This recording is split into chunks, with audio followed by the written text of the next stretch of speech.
Hey there, it's August and I'm in the chef's garden. Come along with me for a full garden tour. Okay, so here we are going through the willow trellis into the tunnel trellises, which if you look back on our previous garden tours, you'll notice how much more this is covered. Full of beans, small pumpkins, even some Chinese noodle bean, and we have Malabar spinach in here. We have these little futsu black mini pumpkins growing. You can see some of the beans up here. Malabar spinach, which is such a beautiful purple vining spinach. Not actually spinach, but it tastes like spinach. And then we have that beautiful branching sunflower, and of course Flo, just so beautiful and regal. And then we're going into the second tunnel, and there they are, the loofah. This trellis is just full of the loofah. You can see them all over the place. Look at it here. So excited to grow this year. So what you do is you just let this dry on the vine, and then you peel it, and inside is what you know as the loofah sponge. So that's going to be so fun. Coming out to the kitchen garden patio. The kitchen garden's going through a little bit of transition right now. The cucumbers have kind of died off. We've just replanted them today, but we have the chard and purple basil, parsley. The cherry tomatoes are exploding. Planted, as you can see on the stakes, carrots, radish, cucumbers. So there still is time. We've got about 2 months. So those things take about 55 days. So we're perfectly timed to be planting lettuce, spinach, carrots, radish, bush beans.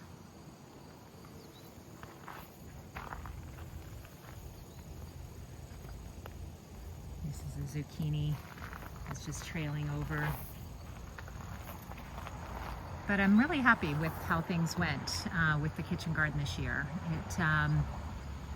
It really has exploded. The cherry tomatoes have taken complete control of this. But as things kind of ebb and flow, it'll be great to see these new things popping up that we've just planted today. Over there, we have the bean pole teepee that is covered in moonflower, and you'll see it from a different angle, but that is massive. Coming around here, we'll go back through the tunnel from this angle, going back up towards the restaurant and barn. Just love how these vines are hanging over in the loofah. Quite magical.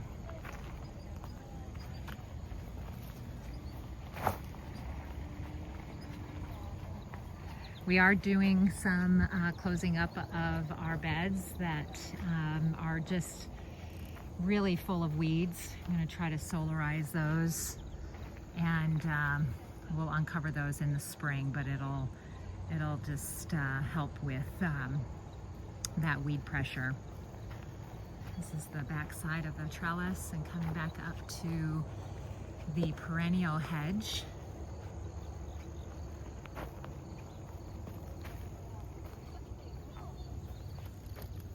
This was our broccoli Romanesco that just really has never bounced back.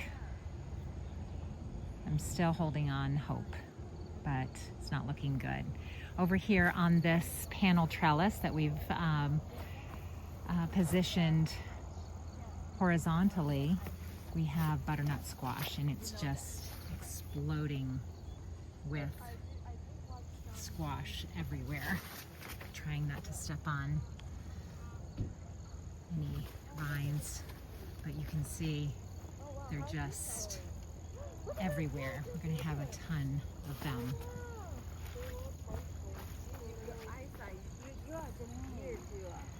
On this side of the tunnel trellis, we have lettuce that has gone to seed, but I keep it in here for the pollinators.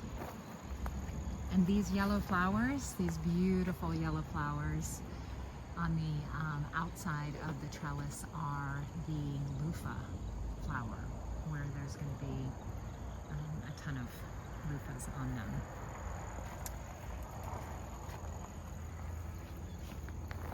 Over here we have the patty pan squash, which we just harvested them, so you probably can't see any in here, but they're doing really well. A lot of blossoms you can see here.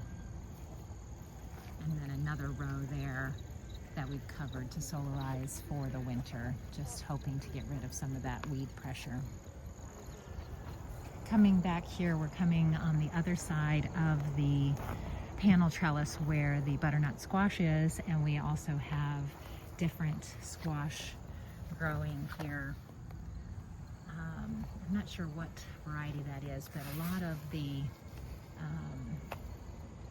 butternut squash is down here, but also the zucchini rampicante is here growing. And it really likes this spot, obviously, because it's just growing so well. You can see more of the butternut squash here.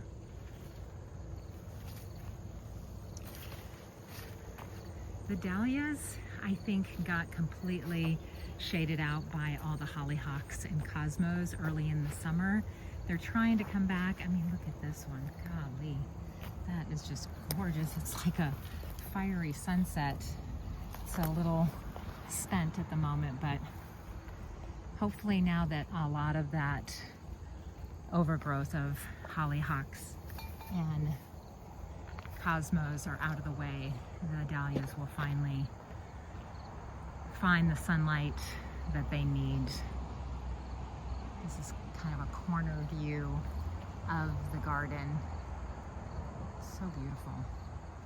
This rock anchoring the backside. I'll take you down here. So there we have the ferny grass-like. That's our asparagus that has gone to seed. We'll let it do that until it turns completely brown, and then we'll cut that back. This is our weedy strawberry patch. We're not getting any strawberries from this anymore. That was more of a, this variety is more of a June-bearing strawberry, but needing a little bit of weeding attention there. Over here in this back row, last row, we have poblano peppers and Jimmy Nardello peppers. You can see in here. You harvest Jimmy Nardello when they're red, and even though they look really hot, they're actually mild and a little sweet. The chef loves that variety of pepper, so we're growing a whole row of those. And then here we have more branching sunflowers that volunteered, and they are among the baby TP pole trellises. This one actually we just let curve over this path, creating this little hideaway secret garden entrance. The Blue Lake green bean is what's growing there. The leaves really took a hit. I would say copper fungicide would have been a good option on that, but I really try not to use anything. I just let things kind of battle out and try to recover with as little intervention as possible. And so we'll see. We are harvesting quite a bit from these, from the panel trellis there, and these bean TP trellises. I'm gonna go through this little opening. We'll come here. We have more patty pan squash in this row. Beautiful marigolds. And in this row is the celeriac, which is not going to be too long before we'll be able to harvest the bulbs. You can see down here, they're doing really well, growing nicely. Leaves are getting a little brown on top, but that's to be expected at this point. Brussels sprouts, not so much. Kind of like the broccoli romanesco, just really getting a lot of pest pressure on these. Trying to let it battle itself out. I mean, you can kind of see a lot of munching going on here, but then up here, the leaves are starting to kind of bounce back. You can see on the top. The tops are weathering the storm, if you would. The bottom, not so much. So I'm just gonna let this go. I think as things cool off, oh, there's the culprit right there. Just go on your way, please. So we'll see. We'll see if we can get anything out of this. Hey, you know, gardening is just a lot of waiting and seeing how, like this one is just really struggling. You can see the pest that is doing all of the damage right there. Let's go, buddy. That's not going to do much long term, but makes me feel better. Okay, and so here we have that panel trellis with the butternut squash, the broccoli romanesco. Coming back onto the other side of the garden.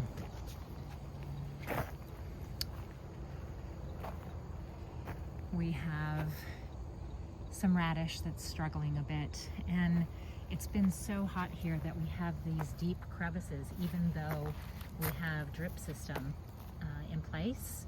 So today I spoke to the irrigation company and they're going to add some time to the morning and night drip system. We were set on 10 minutes in the morning, 10 minutes in the evening. We're going to go to 20 minutes in the morning now and 20 minutes in the evening. Hopefully that will help with that cracking. Jalapenos, Swiss chard, again jalapenos on this side, carrots, and our eggplant. If you noticed in our last video, the eggplant was really struggling as it was little, but it is definitely bouncing back. And there we have a beautiful eggplant there. I've got some more down here coming along. And so this is a great example of letting a plant just defend itself if you can, and it comes back doing really well. Over there we have some peppers, shishito peppers, as well as bush beans in the middle. And on this panel trellis over here is where we have the highly pruned tomatoes, all different varieties.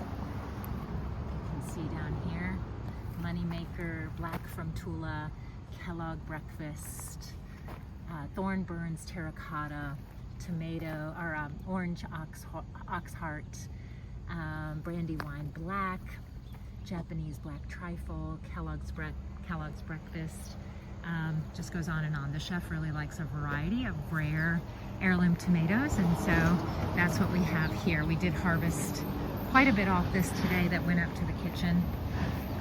So you're not seeing a lot of red on this, but you can see how everything has been pruned up on the bottom, about a foot to 2 feet tall off of the ground, and we tie that up on the panel trellis. It really helps to direct all of that energy of growth up to the top. can see a lot of green tomatoes here. It should be ripening up within the next couple days. A lot of flowers that add to the beneficial pollinators that are going after all of our not so beneficial pests. Here's our cabbage row. It's struggling a bit, but again, I think that if we just help it along a little bit with keeping all of those leaves up off the ground, it probably will bounce back. And then on our front bed, we have the dinosaur kale and the basil in front, which is doing great. We really have had more of these white butterflies and even the little yellow ones, which I was not familiar with, but the cabbage moth, just an enormous amount of them this season, unlike any other season. Here we have more dinosaur kale, and then here is the bamboo teepee with the beautiful moonflower vining. You can see moonflower, of course, comes out in the evening. This is it starting. It's about 2 o'clock in the afternoon, so it's getting ready to bloom in the evening. But I mean, look at this. The kids just love going in here into this little secret spot, and you can just see, I'm gonna go up, which there's not much light anymore in here, but so magical in here. They just love sneaking in and poking their heads out into the garden. Here we have turnips that should be doing much better than they are right now, but again, looking forward to how that's going to do in the next little bit. On this trellis, we have the sweet little cucamelon. You can see it right here.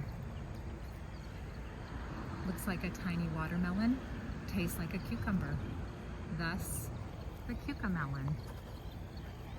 I didn't plant this year. It completely volunteered from the fallen cucamelons that were here in years past. And we have some interspersed cherry tomatoes and Swiss chard in this row as well, and nasturtium, which is completely edible, and the chefs use it in salads. The flowers, the leaves, it's kind of a peppery taste. The back side of this cucamelon trellis. Looking in the background to the kitchen garden. And then on this little trellis, we have the butterfly pea flower vine that has finally taken off. I grew this by seed, started back in January, planted it out after Mother's Day, and it was very small, but as you can see, it is finally coming into its full glory. We have white flowers and the blue and even the lavender. Wow, just stunning. So our mixologist in the restaurant will be using that for cocktails and mocktails, which is going to be spectacular. The colors that she's going to be able to evoke from the petals.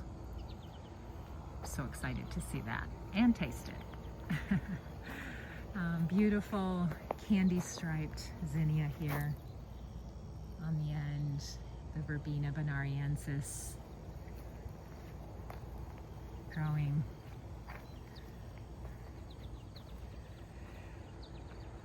And so there you have it. the beautiful chef's garden in the month of August. What's doing well, what's not doing so well, but I would say overall, I feel really good about it.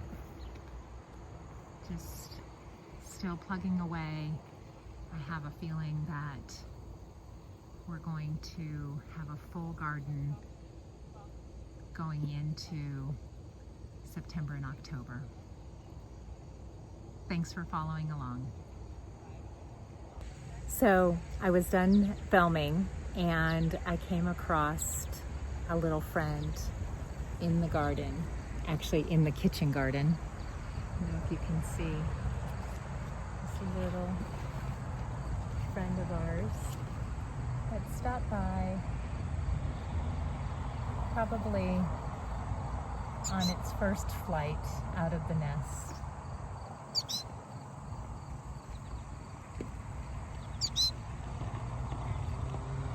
Never know what you're going to see in the garden. Lovely little surprises.